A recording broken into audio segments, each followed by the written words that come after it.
Je voudrais que nous lisions ensemble 1 Pierre chapitre 2 au verset 6 comme texte introductif de notre réflexion de ce matin. Et après quoi nous lirons le texte de base qui se trouve en Matthieu chapitre 1 verset 18 à 25. 1 Pierre 2, 6, car il est dit dans l'Écriture, « Voici, je mets en Sion une pierre angulaire choisie précieuse, et celui qui croit en elle ne sera point confus. » Je me souviens qu'il y a quelques mois, je regardais une vidéo sur Internet. Il s'agissait d'un chantre dont le chant disait, c'est une prière à Dieu, emmène-moi dans les hauteurs pour t'adorer de plus près, car loin de toi, c'est la confusion. Et alors qu'il chantait, il y avait une grande foule qui était vraiment en extase dans l'adoration et il se déplaçait, il avait un micro-baladeur un peu comme moi, il se déplaçait, il allait à l'extérieur, il y avait des tentes et puis il y avait des gens sous la tente. Et pendant qu'il chantait, il a vu un frère vraiment très impliqué dans le cantique et il a voulu faire profiter toute l'assistance de la voix et de l'intimité forte que l'on pouvait sentir dans l'expression corporelle de ce frère. Et c'est ainsi donc que pendant qu'il chantait, il a pris son micro et il l'a mis sur la bouche de ce frère, qui chantait avec beaucoup de passion, mais qui non seulement n'avait pas une belle voix, mais pire encore, ne connaissait pas les paroles. Et ce frère a élevé sa voix avec conviction et il a dit à Dieu, « Ramène-moi dans la confusion. » C'est comme ça que le chantre a vite repris le micro. Il a dit « Jésus. »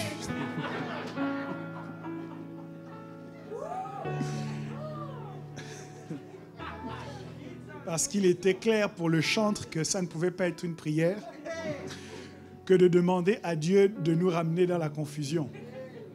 Je suppose qu'il avait en pensée ce texte d'1 Pierre 2, 6 qui dit « Je mets en Sion une pierre angulaire choisie précieuse et celui qui croit en elle ne sera point confus. » Cela fait partie des avantages de la foi puisque c'est la série dans laquelle nous sommes. Nous avons commencé à questionner ce que nous gagnons en croyant. Quels sont les avantages qui sont liés au fait de croire? Nous avons eu l'occasion de parler de la mentalité de l'eau vive. Celui qui croit en moi, des fleuves d'eau vive couleront de son sein jusque dans la vie éternelle. Nous avons également parlé de quoi avons-nous parlé la semaine dernière? La crainte du jugement, puisque Jésus dit que celui qui croit en moi, celui qui croit en celui qui m'a envoyé ne vient point en jugement. Donc nous croyons que lorsque nous manifestons notre foi, je parle de la foi pistis, je parle de la foi de l'engagement, je parle de la fidélité à Dieu. Lorsque nous croyons en Dieu, il y a des avantages qui sont liés à notre foi. Et au nombre de ces avantages, on découvre en 1 Pierre 2, 6 que celui qui croit en Jésus, parce qu'en fait, la pierre angulaire choisie précieuse dont il est question dans ce texte n'est autre que Jésus. On dira que c'est la pierre angulaire choisie précieuse qui a été rejetée par les bâtisseurs, mais qui est devenue la principale de l'angle. C'est donc Jésus dont il est question, et il est dit que celui qui croit en Jésus ne sera point confus. Donc un des avantages de notre foi, c'est d'avoir l'assurance que nous ne serons point confus. Alors quand on parle de confusion dans la langue française,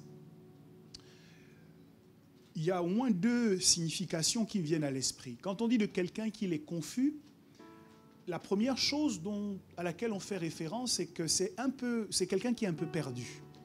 Okay? C'est quelqu'un qui ne sait pas exactement comment s'orienter. Il est dans la confusion. Il ne sait pas quelle décision prendre. Il ne sait pas comment organiser sa vie. Quels sont les choix qu'il doit faire. Mais la confusion dans la langue française parle également du sentiment de honte.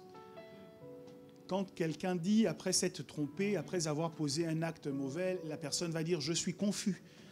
c'est une façon de dire je suis désolé, c'est une façon de reconnaître sa culpabilité et d'extérioriser un sentiment de honte. Et en vérité, c'est plutôt dans ce sens-là que le texte que nous avons lu parle de la confusion. Le mot grec qui est utilisé ici, c'est kataishuno. Kataishuno parle de être confus, tromper, confondre, déshonorer, faire honte. Ok, rendre honteux, être honteux, rougir de honte. Voici les définitions, les significations que l'on peut trouver dans ce terme. On parle également de celui, on l'utilise également pour parler de celui qui est honteux, celui qui a été repoussé ou celui dont l'espérance a été déçue. Jésus dit, celui qui croit en moi ne sera point couvert de honte. Celui qui croit en moi ne sera pas honteux. Le sentiment de honte est un sentiment que nous connaissons tous, que nous avons tous expérimenté au moins une fois, je crois. La définition du sentiment de honte, la honte, c'est un sentiment d'abaissement, d'humiliation qui résulte d'une atteinte à l'honneur et à la dignité. Couvrir quelqu'un de honte, c'est aussi le sentiment d'avoir commis une action indigne de soi ou la crainte d'avoir à subir le jugement défavorable d'autrui. On parle également du sentiment de gêne qui peut être dû à la timidité, à la réserve naturelle, au manque d'assurance, à la crainte du ridicule, qui empêche de manifester ouvertement ses réactions, sa façon de penser ou de sentir. Le sentiment de honte est destructeur, de mon point de vue, est extrêmement dangereux dans le sens où on peut avoir honte de tout. Quelqu'un peut avoir honte de trop de kilos, de quelques kilos en trop. Quand une autre personne en face peut avoir honte de quelques kilos en moins. On peut avoir honte d'avoir manqué sa coupe de cheveux ou d'avoir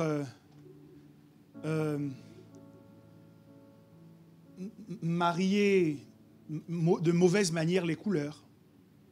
Bien, on peut avoir honte d'avoir dit quelque chose ou de ne pas avoir dit quelque chose.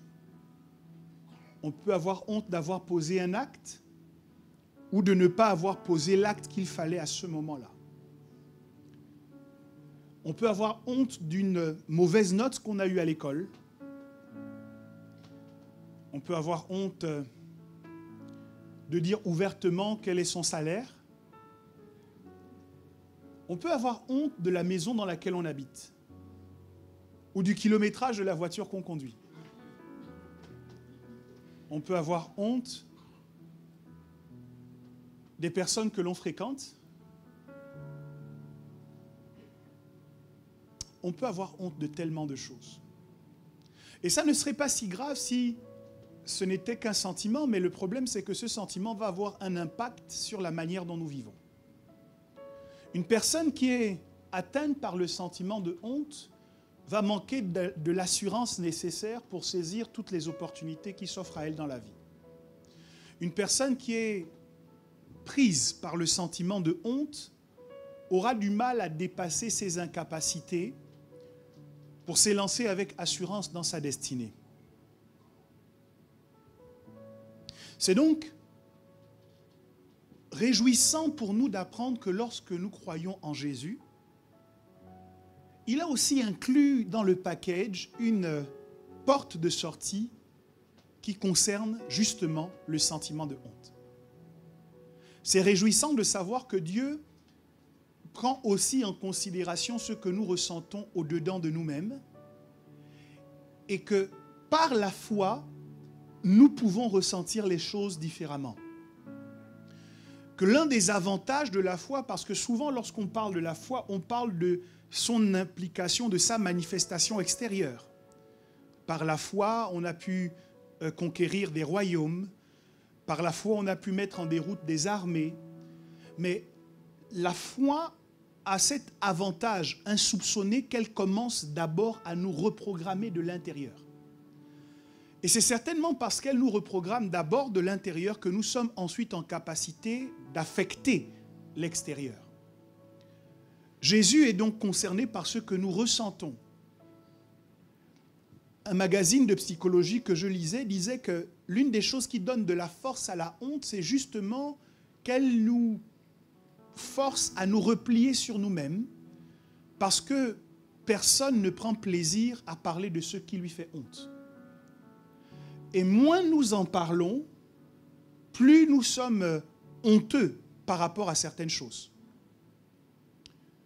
C'est en considérant tout cela que nous pouvons approcher ce texte avec, avec un cœur reconnaissant vis-à-vis du Seigneur, puisqu'il dit « Voici, je mets en Sion une pierre angulaire choisie, précieuse, et celui qui croit en elle ne sera pas couvert de honte. » Jean-Paul Sartre a dit au sujet de la honte qu'il faut au moins 2 ingrédients pour avoir honte. Il faut quelque chose que l'on appelle ou que l'on identifie comme un défaut, et il faut également le regard des autres. Ce défaut, quand nous sommes seuls à le connaître et seuls à l'assumer, ne nous affecte pas autant que lorsque le regard des autres se pose sur ce défaut. Nous interprétons leur regard comme une inquisition, comme un jugement. Et c'est aussi de cela que Jésus vient nous sauver lorsqu'il nous engage à mettre notre foi en lui.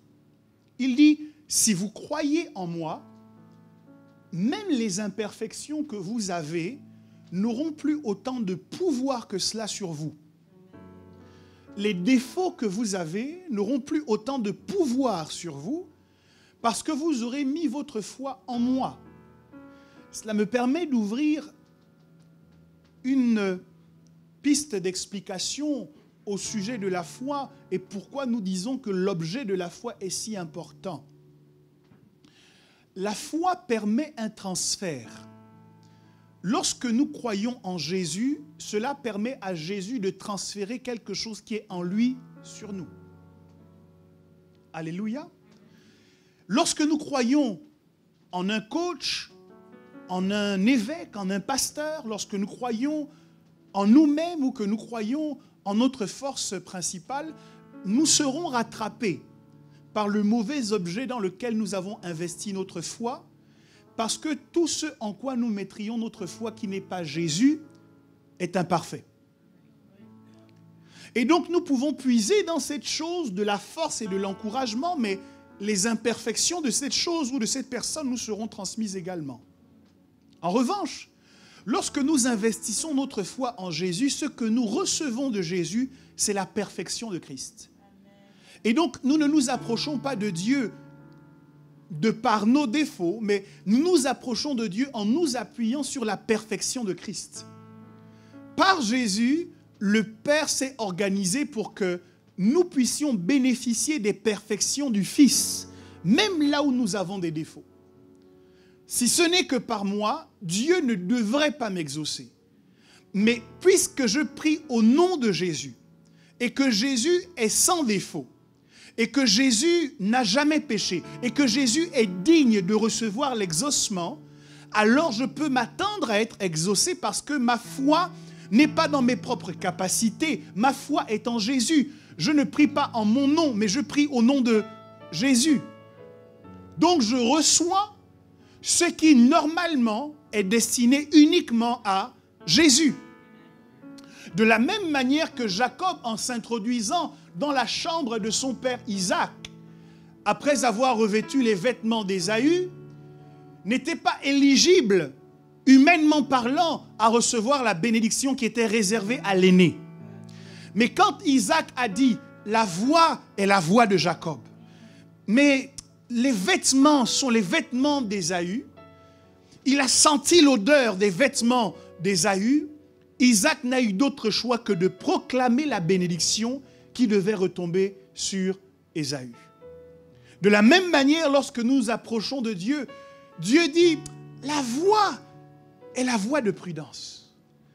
La voix est la voix de Sirlène. La voix est la voix de Bernard. Mais les vêtements sont les vêtements de Jésus. Et quand il nous approche de lui et qu'il hume notre odeur, ce n'est pas l'odeur du péché. Ce n'est pas l'odeur de l'iniquité qui monte jusqu'à lui, mais c'est l'odeur de la sainteté de Jésus. C'est l'odeur de la justification de Jésus.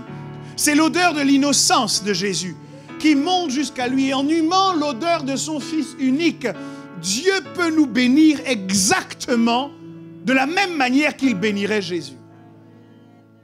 Celui qui met sa foi en lui ne sera pas couvert de honte.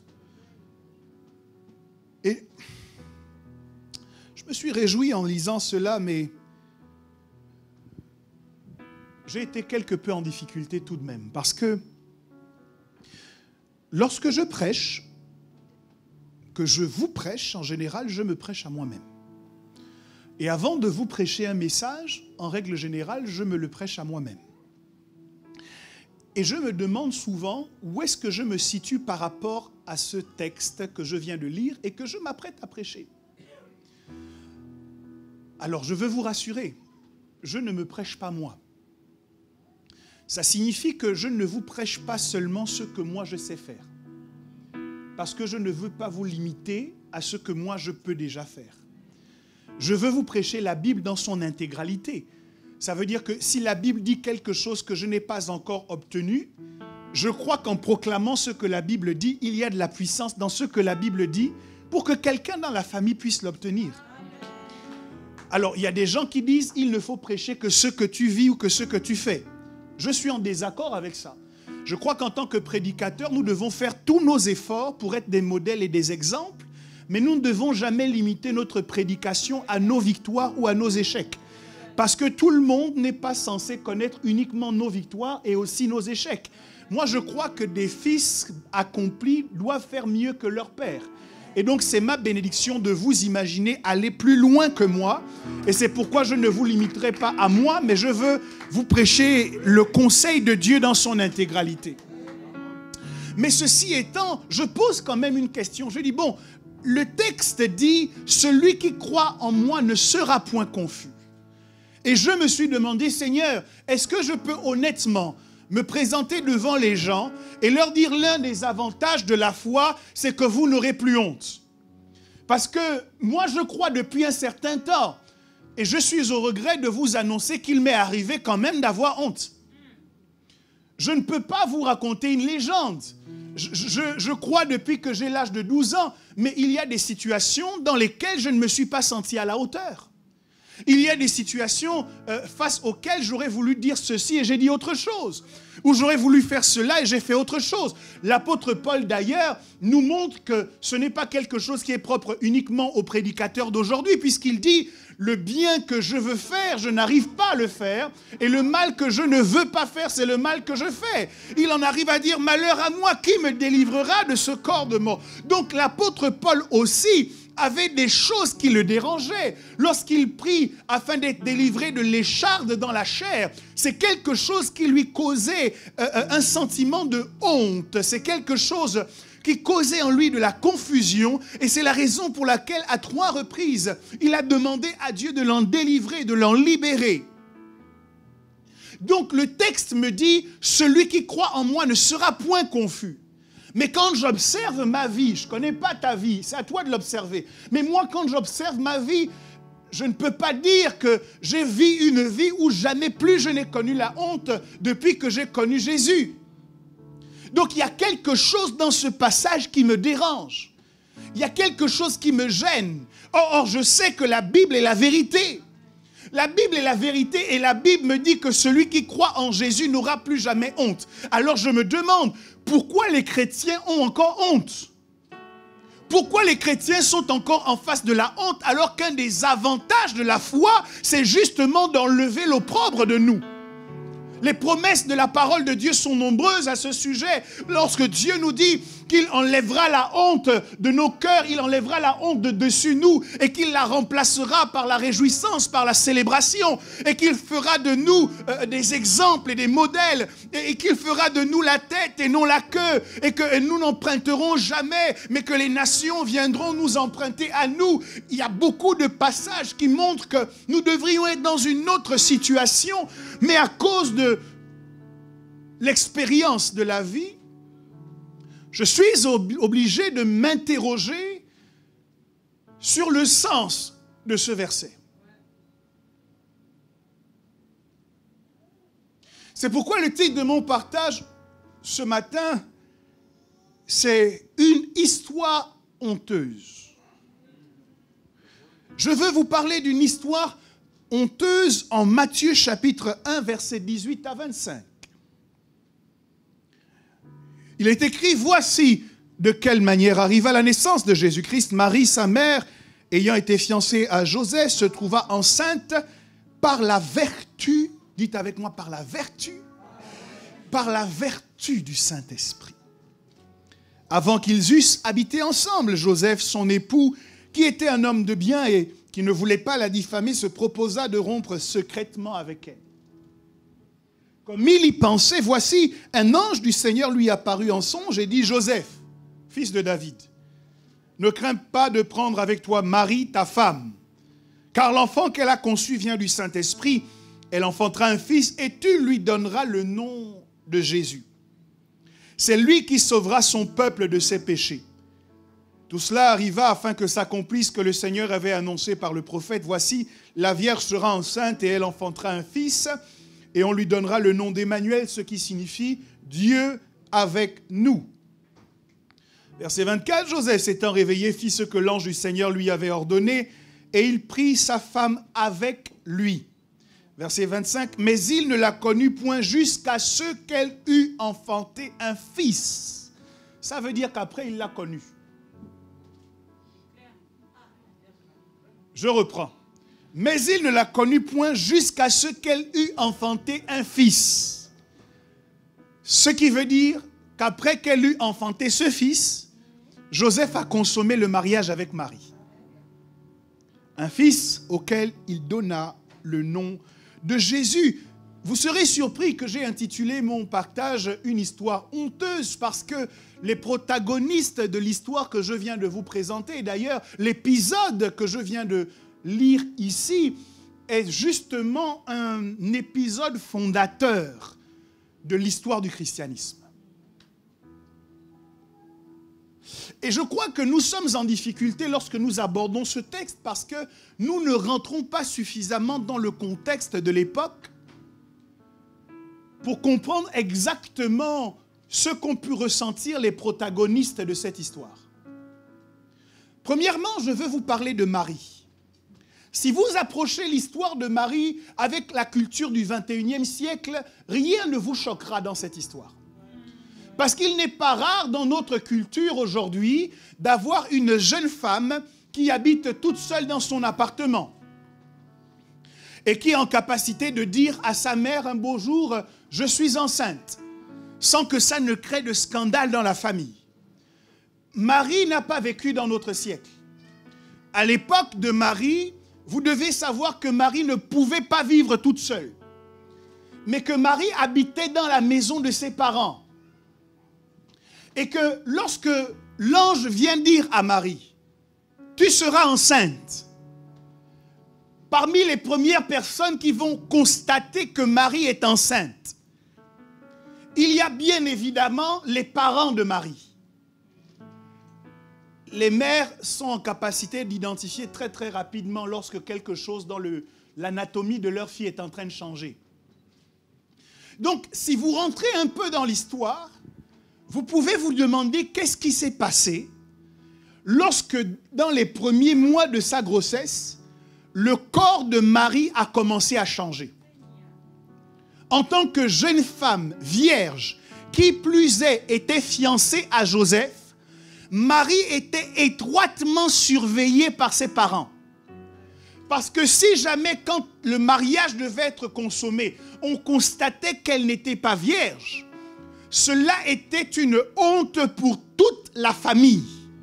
Donc il y avait un risque d'une honte familiale dont les parents de Marie devaient préserver absolument leur fille.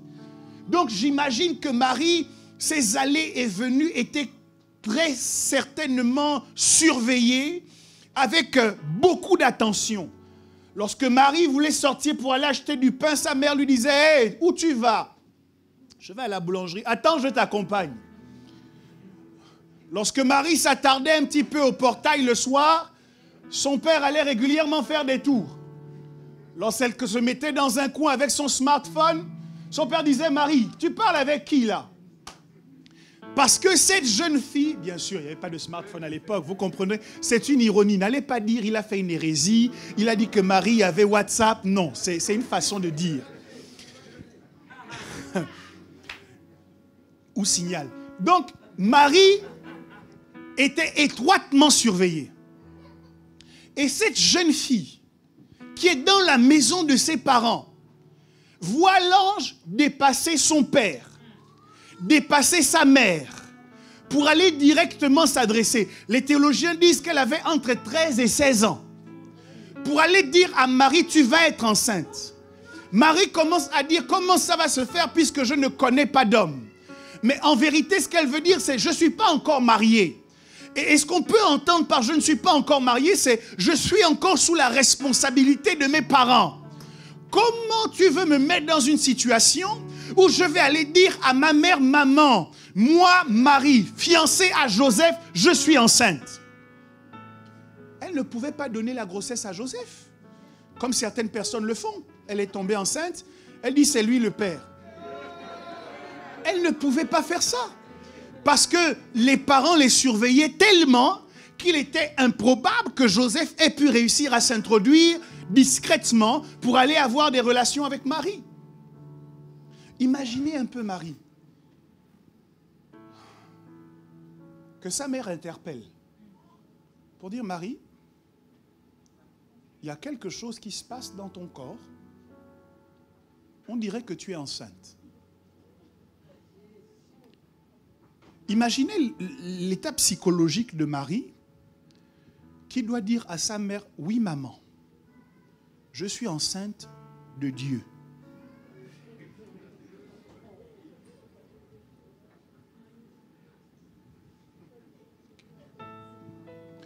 En Israël, ce genre de situation pouvait se régler par la lapidation.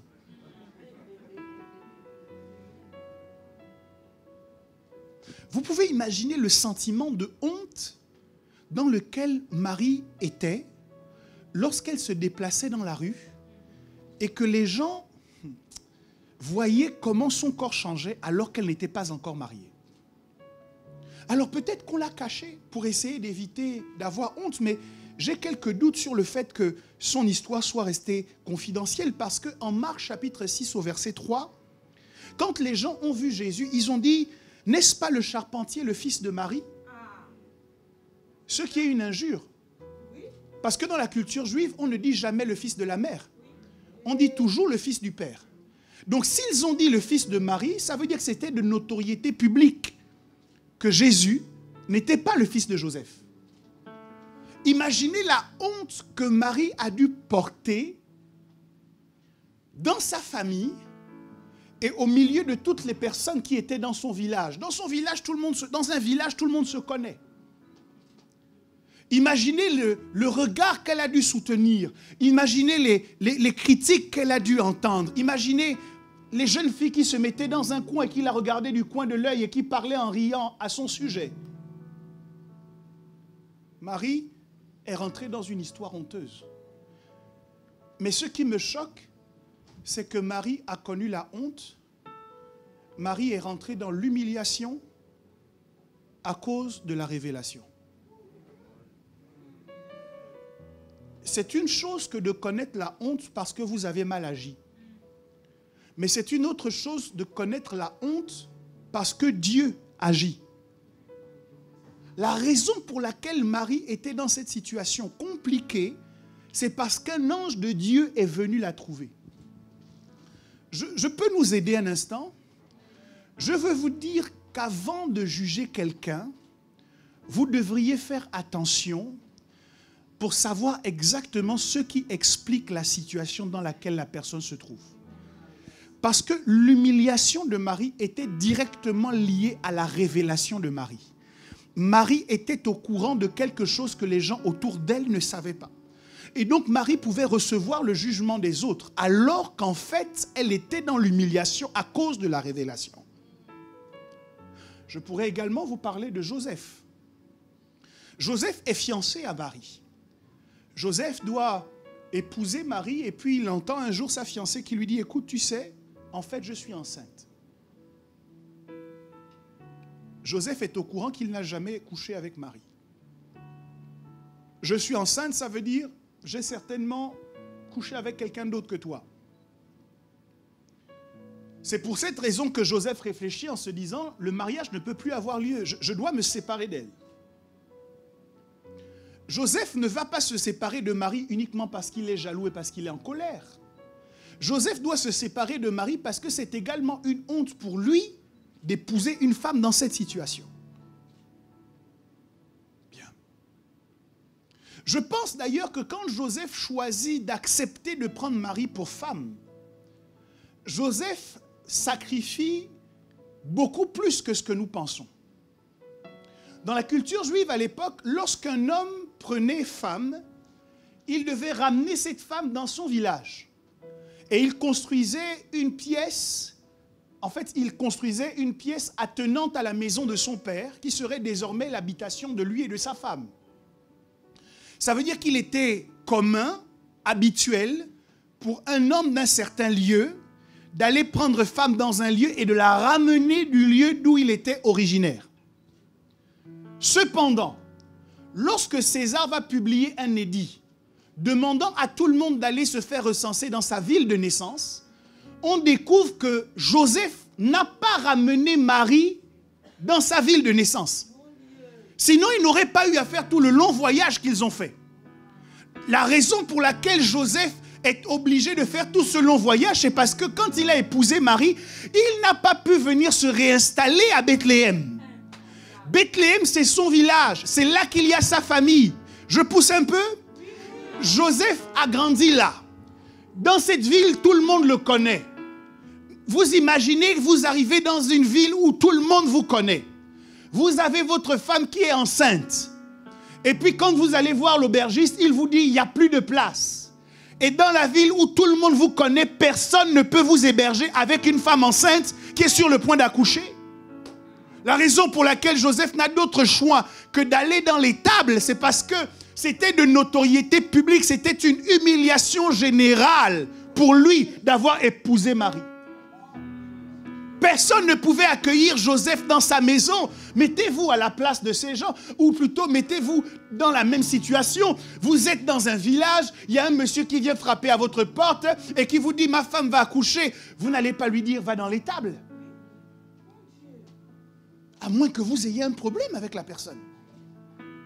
Donc lorsque Joseph accepte cela, Joseph lui aussi va rentrer dans un cycle de honte. Une histoire honteuse va démarrer dans la vie de Marie et également dans la vie de Joseph. Et la raison d'être de cette histoire honteuse me choque. C'est que aussi bien Marie que Joseph sont rentrés dans l'humiliation à cause de la révélation. C'est parce que Joseph a vu un ange lui apporter une révélation qu'il a accepté de rentrer dans cette alliance. Et le résultat de cette alliance, c'est qu'il a perdu toute la dignité qu'on avait pour lui. Cette révélation ne porte pas sur un prophète. Cette révélation ne porte pas sur un apôtre. Mais cette révélation porte sur la personne même de Jésus. J'essaye de dire que le premier couple de l'histoire de l'humanité qui a reçu Jésus, à l'instant même où ils ont été au courant qu'ils allaient recevoir Jésus, la première chose qu'ils ont connue, avant l'or, avant l'encens, avant la myrrhe, c'est la honte. Ça veut dire que lorsque nous recevons Jésus, la première chose que nous recevons avant la gloire, avant la célébration, avant l'élévation, c'est l'humiliation. Cette histoire me fait penser à la situation dans laquelle Noé a dû se trouver. Lorsque dans un pays où il n'y avait jamais eu de pluie, Noé a commencé à utiliser ses journées pour bâtir une embarcation qui pouvait flotter sur l'eau. Les gens qui avaient grandi avec Noé ont commencé à le regarder en disant « Mais qu'est-ce qui t'arrive ?» Noé dit « Bientôt il y aura le déluge. » Noé est devenu la risée de tous ses amis. Noé est devenu un objet de moquerie. Et je demande, pour quelle raison Noé a-t-il été moqué? Pour quelle raison Noé a-t-il été humilié? Il a subi tout cela à cause d'une révélation. Je pose une question à quelqu'un. Quelle est l'humiliation qui est liée à ta révélation? Je veux que tu saches qu'il n'y a pas de révélation qui n'entraîne pas une humiliation. Quand Joseph a été mis au courant de la destinée qui était la sienne, à la suite de ces informations, Joseph a été balancé dans une citerne, Joseph a été vendu comme esclave, Joseph est tombé dans une prison parce qu'à la suite de la révélation vient l'humiliation. Le problème de beaucoup d'entre nous, c'est que nous avons la révélation et nous voulons que la révélation s'accomplisse dans nos vies. Nous voulons expérimenter la matérialisation de cette révélation. Quand on parle à Marie, on dit « c'est lui qui sauvera son peuple de ses péchés ». Donc Marie a conscience qu'elle va donner naissance à un héros national et international. Mais avant que ce Jésus ne devienne le héros national et le héros international, avant que les mages n'arrivent dans les tables pour honorer Jésus, pendant 9 mois de sa vie, Marie a dû vivre le calvaire. Elle a été humiliée par sa famille. Elle a été rejetée par ses amis. Elle a été rejetée par tout le monde. Et cette jeune fille qui était âgée entre 13 et 16 ans n'avait d'autre choix que de trouver du réconfort chez une vieille femme appelée Élisabeth parce que c'était la seule qui pouvait comprendre un peu ce qu'elle ressentait.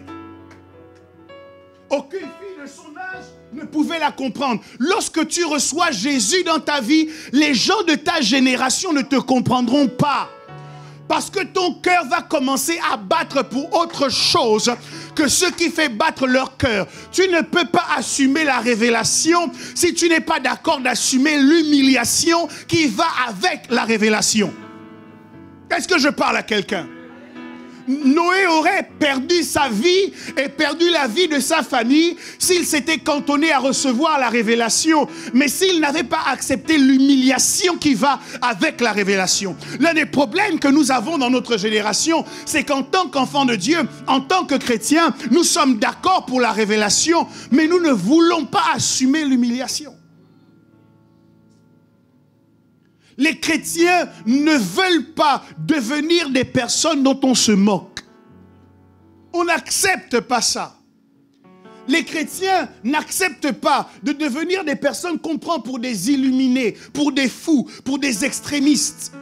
Aujourd'hui, le travail de beaucoup de chrétiens, c'est de démontrer au monde que nous sommes comme le monde. Alors je m'habille comme eux pour dire on peut être chrétien et être branché. Mais la mission que tu as sur la terre, ce n'est pas de démontrer au monde qu'un chrétien est comme le monde. Justement, ta mission sur la terre, c'est de démontrer au monde qu'un chrétien est différent du monde.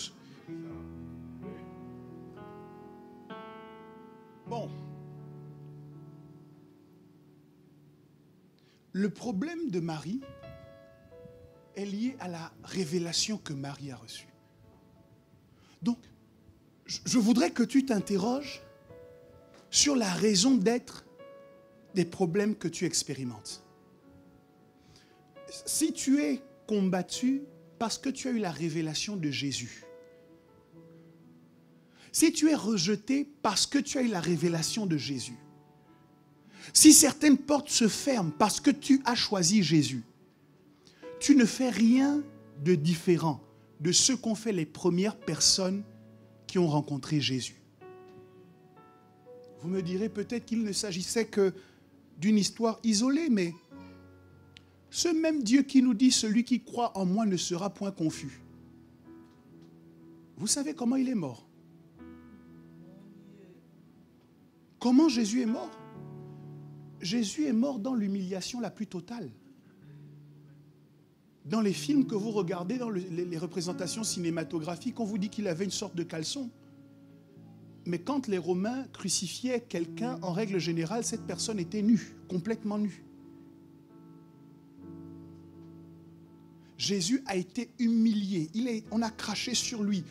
On l'a méprisé, on l'a insulté et on l'a crucifié tout nu devant tout le monde. Et il me dit, si tu crois en moi, tu ne connaîtras pas la honte.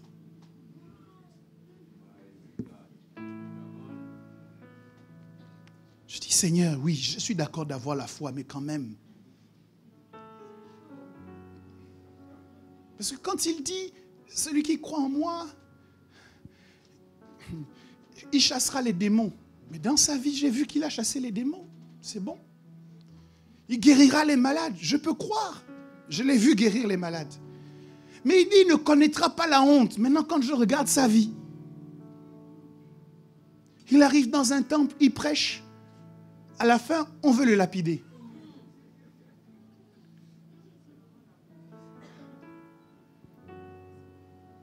Alors je me suis dit, peut-être que, justement, comme beaucoup d'autres choses, Jésus a assumé la honte et l'humiliation sur lui, afin que vous et moi, nous puissions vivre autre chose.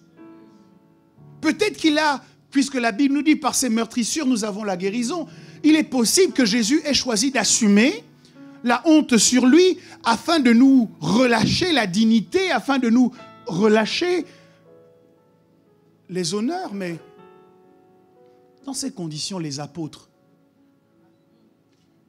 ils auraient dû être au bénéfice de ce sacrifice. Mais quand je regarde la vie de Pierre, je suis désolé, mais je ne vois pas l'élévation. En tout cas, au sens des hommes, je vois beaucoup d'humiliation. Je vois Pierre, un père de famille, qui est attrapé en place publique et qui est fouetté devant les gens. Et puis, j'entends que dans la tradition, Pierre est mort crucifié, lui aussi, avec la tête en bas. Je dis, mais où est le texte? Ou bien ils ont rajouté ça après? Ah non, on ne dit pas ça. C'est pas vrai. C'est les détracteurs de la Bible qui disent ça. Je demande où est la matérialisation de ce texte. Regardez l'histoire de tous les apôtres. On nous dit qu'ils sont tous morts en martyrs. Ça veut dire qu'aucun d'eux, à la fin de sa vie, n'a été plébiscité. Aucun d'eux, à la fin de sa vie, n'a connu la gloire, n'a connu un succès extraordinaire aux yeux des hommes. Aucun d'eux. Tous ont mis leur foi dans cette pierre angulaire choisie précieuse. Et au sens des hommes, ils ont tous connu la confusion.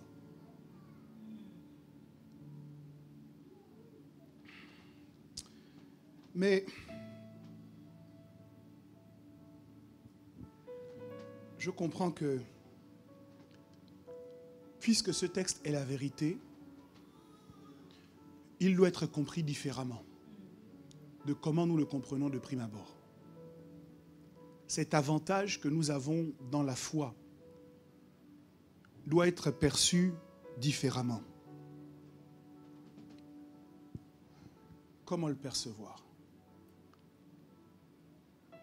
Comment comprendre que ce texte est la vérité au regard de tout ce que nous subissons? Comment?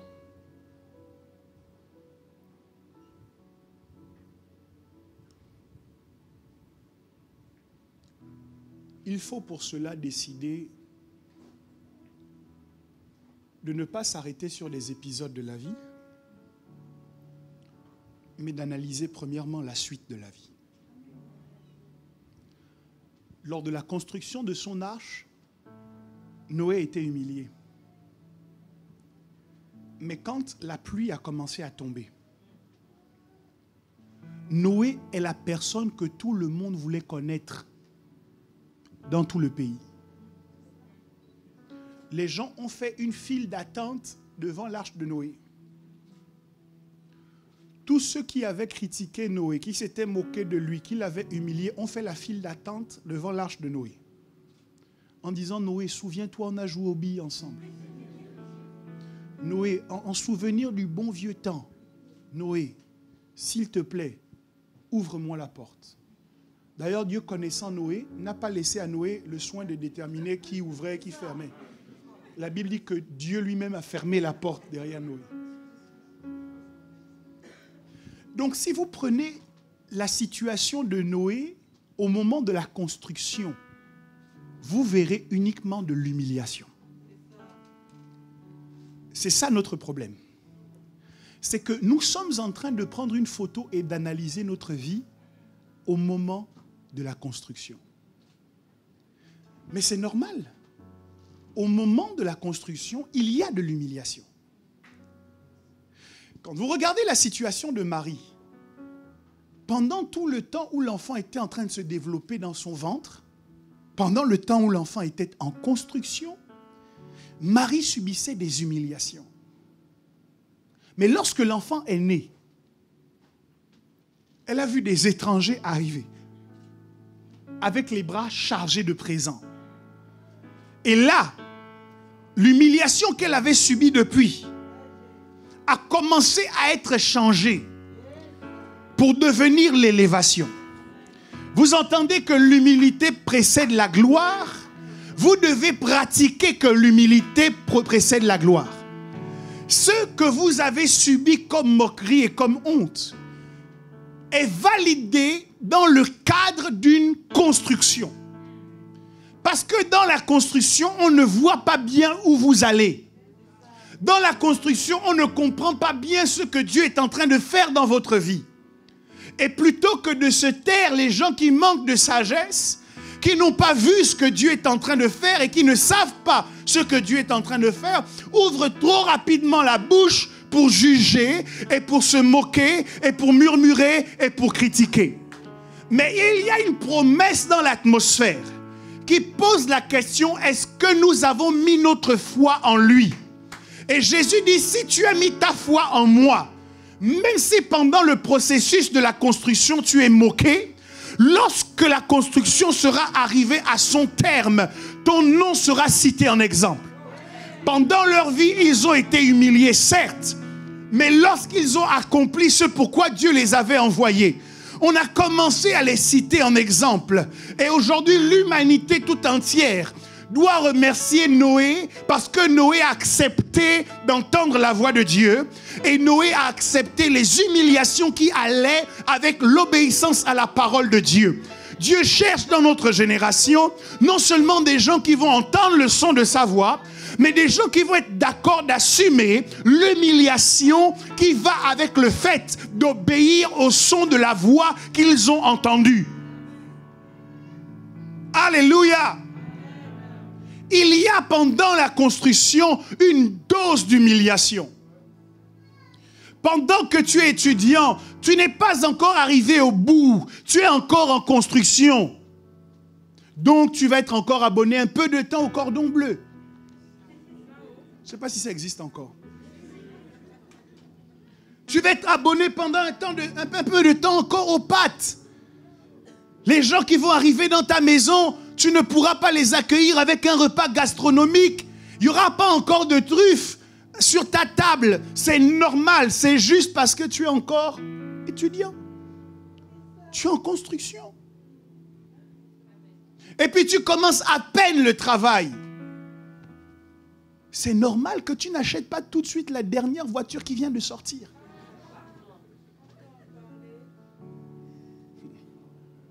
C'est le mystère des propriétaires locataires.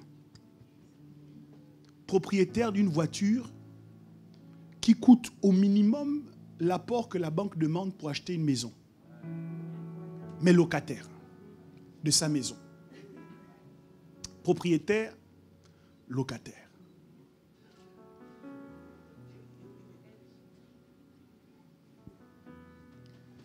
Donc le texte de 1 Pierre 2,6 et cet avantage que nous avons dans la foi, qui consiste à dire que nous ne connaîtrons pas la honte. Quand il dit « ne sera point confus », il parle du futur. C'est pour ça qu'il conjugue au futur. C'est-à-dire qu'avant que tu arrives au moment où tu es élevé, où tu es glorifié, il peut y avoir des temps où les gens t'humilient. Il peut y avoir un temps où les gens se moquent de toi. Un temps où les gens disent « tu as gaspillé ta vie ». Imaginez ce qu'on disait de Marie.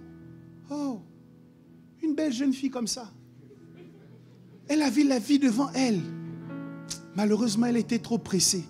Elle était déjà fiancée. Oh non, ça vraiment c'est le malheur. Sauf que quelque chose était en construction dans le ventre de Marie.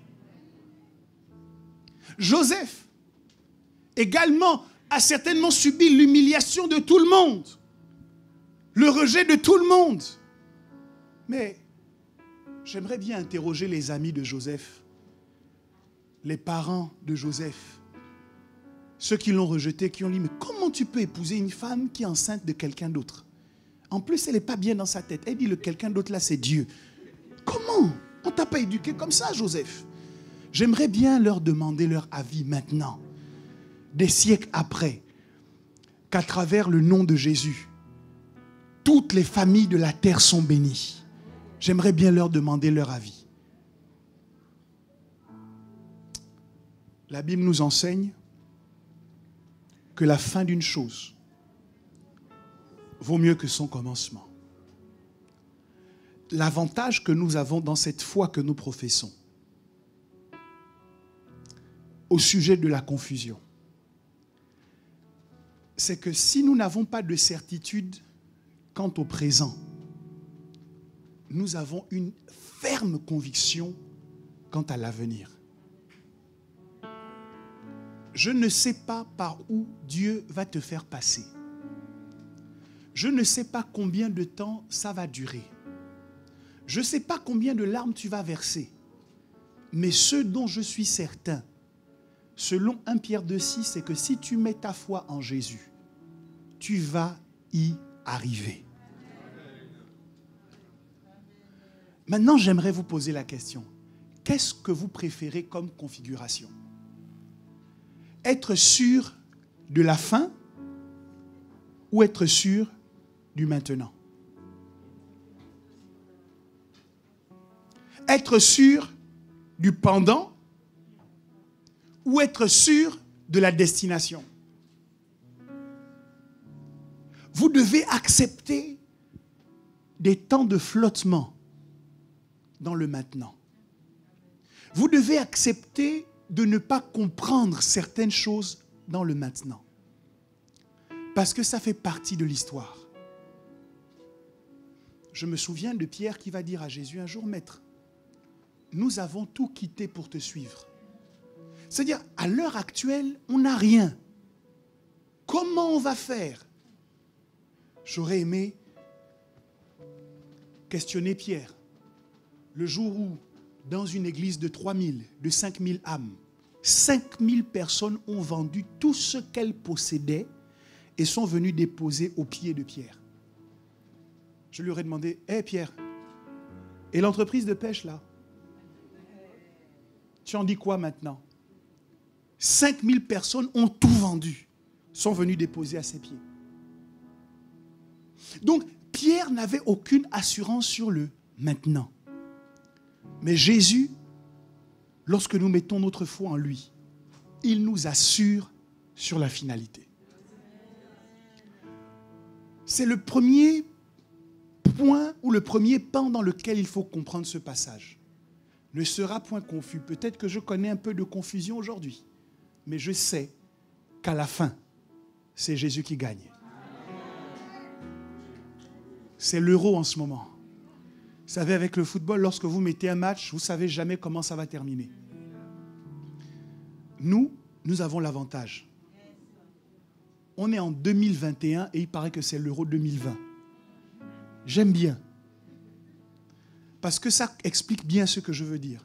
Nous, on est en avance. Et ce qui se passe maintenant, c'est déjà passé. Et les résultats de ce qui se passe maintenant sont déjà connus. Donc Jésus dit peut-être qu'à un moment donné, ton adversaire va tirer un pénalty contre toi. Peut-être qu'à un moment donné, le défenseur va faire un tacle. Peut-être même qu'il va marquer un but. Mais sois sûr qu'à la fin, ce n'est pas lui qui va soulever la coupe.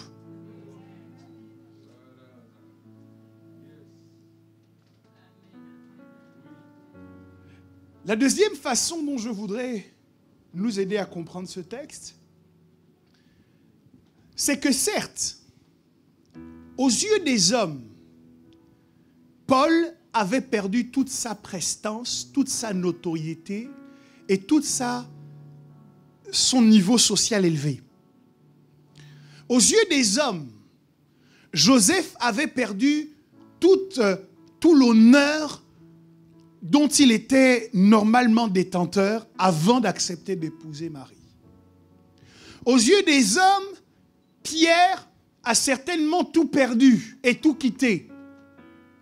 Mais plus de 2000 ans après, vous et moi, nous parlons de Paul. Nous parlons de Joseph. Nous parlons de Noé. Nous parlons de Pierre. Toutes ces personnes, on dit, ces apôtres, ils étaient 12 et ils ont bouleversé le monde. Ça veut dire que même si à leur mort, on a eu l'impression qu'ils avaient échoué, en fait, ils ont échoué dans l'échec. Je veux le dire autrement. Tout ce que le monde vous présente comme un élément de succès est en fait un échec aux yeux de Dieu. Et donc, nous avons mal lorsque nous échouons à réussir selon le monde. Dieu est en train de nous dire, quand tu échoues à réussir selon le monde, en fait, tu as réussi à réussir selon moi. Quand tu échoues à réussir selon les principes du monde, en fait, tu réussis à réussir selon les principes du royaume des cieux. Et la particularité du succès selon le monde, c'est que c'est un succès passager, un succès qui passe, un succès qui est vite oublié. Mais lorsque tu marques le royaume des cieux par ton passage, le royaume des cieux se fait le promoteur de tes exploits. Et on continuera à parler de toi. Cette femme qui a brisé un vase d'albâtre, Jésus a dit partout où cette bonne nouvelle sera prêchée, on parlera de l'histoire de cette femme. Donc lorsque tu acceptes Jésus, oui, tu rentres dans une phase d'humiliation. Tu rentres dans une saison de honte. Tu rentres dans une saison de moquerie. Mais cette saison ne dure pas indéfiniment. Et le moment arrive où Jésus choisit désormais d'assumer. Il dit, celui qui confesse mon nom devant les hommes, je confesserai son nom devant mon Père et devant ses anges. Lorsque tu prends position pour la foi, lorsque tu prends position pour la pierre angulaire choisie précieuse, celui qui prend position pour toi est éternel. C'est Jésus lui-même qui se positionne pour toi en ta faveur et qui décide de promouvoir ton nom auprès du Père.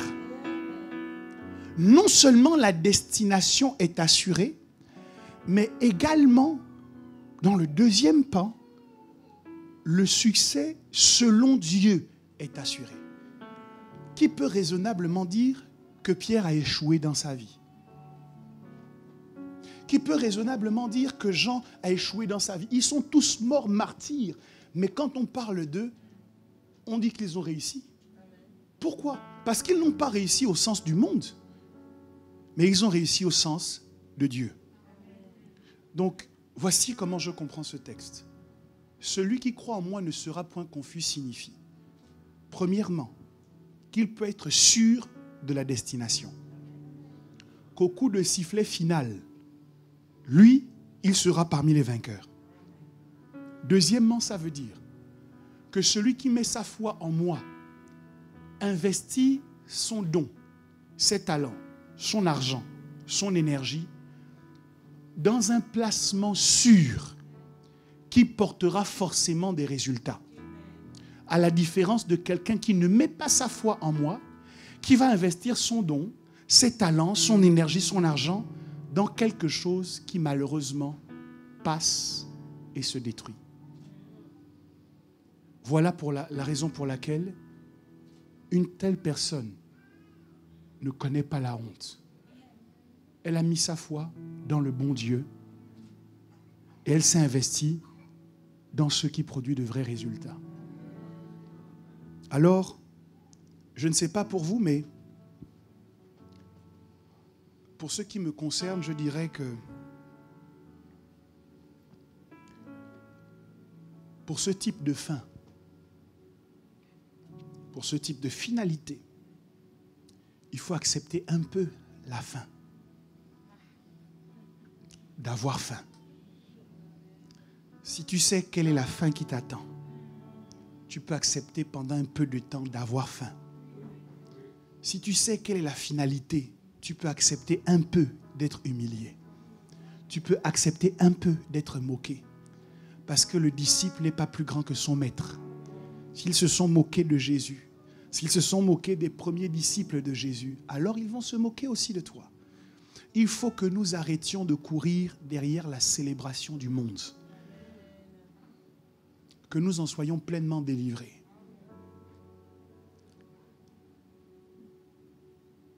Sinon, nous sommes dans l'autre pan de la confusion.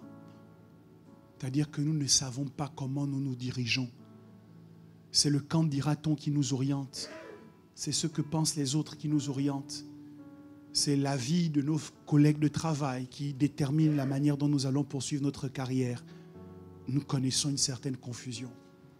Et le projet de Dieu, c'est que toute confusion, qu'elle soit de la honte ou qu'elle soit de la difficulté dans la manière de se diriger, que toutes ces formes de confusion soient ôtées de notre vie.